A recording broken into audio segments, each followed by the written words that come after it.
When I first heard that Representative Alexandria Ocasio-Cortez was under a House ethics investigation, I thought, well, that's rich. This is really going to expose her, maybe hypocrisy. I'm no fan of AOC. And then when I dug in, I realized that there isn't a lot of there. The probe focuses on her attendance at what's called the Met Gala Ball charity event in 2021. It's a huge celebrity event where all the most famous people in the world converge. It's also a charity event. She attended the gala wearing a gown that read, quote, "Tax the Rich." And now it's her attendance at that event and that dress that lays at the heart of the ethics probe that was confirmed this week. Shortly after that event, AOC tried to get ahead of any complaints by tweeting, quote, "And before the haters getting wild, flying off the handle, New York elected officials are routinely invited to and attend the Met due to our responsibilities in overseeing and supporting the city's cultural institutions for the public." Oh, okay. I mean, look, bottom line is she's rightly claiming that as a public figure, she's allowed to accept an invitation to a charity event. Happens all the time.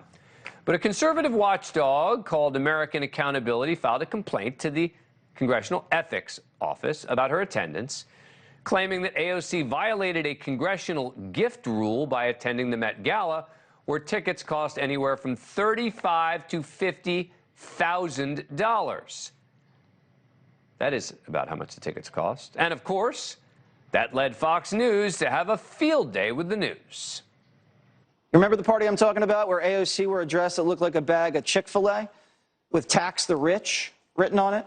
Well, it's cut and dry, actually. She either received something of value, in this case $35,000 ticket, or she didn't. And AOC is one of the leaders of that hypocrisy, no shame movement. Who covered AOC's party pass? Because it looks like to me it's a $35,000 bribe. Yeah, okay. $35,000. No, it's not that. It's not. Public figures, including members of Congress, attend charity events to help raise money all the time.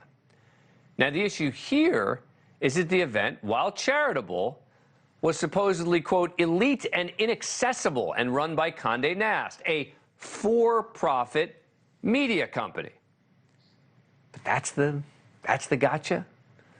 Another conservative watchdog accused AOC of wrongdoing for borrowing the dress she wore and wearing shoes and jewelry that were lent to her, as well as having Vogue stylists do her hair and makeup.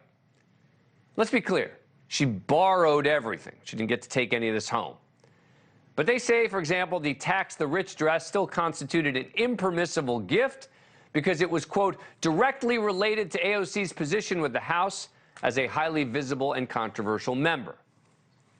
Now, look, AOC can't really claim that this is a partisan attack because it's Democrats who are overseeing the probe, and they're confirming that it's on.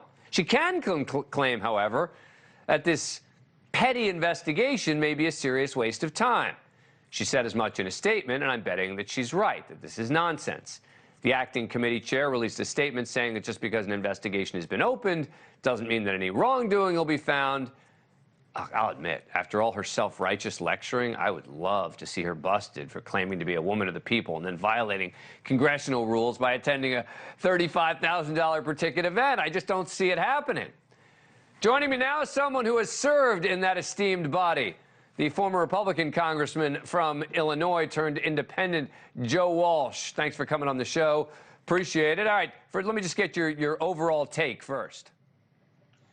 Hey, Dan, good to be with you. My overall take is yours. It sure doesn't look like there's any there. Let's remember, members of the House can receive free tickets to charitable events if invited by the organization running that charitable event. AOC was invited directly by the Met. Both sides have said that. I think what's really important, Dan, is to understand the history, because I think you're right, but to understand the history of the House Ethics Committee. It's the only House committee that has an equal number of Republicans and Democrats on the committee. The committee was always criticized for not aggressively enough pursuing its own members. So in 2008, they came up with this Office of Congressional Ethics, an independent, nonpartisan group that can refer matters to the House Ethics Committee. Interestingly, Dan, the Office of Congressional Ethics is getting abuse from members of Congress over the years for too aggressively going after members on potential violations. Thank you for watching. Go to newsnationnow.com to find NewsNation on your cable provider. And don't forget to click the red subscribe button below to get more of NewsNation's fact-driven, unbiased coverage.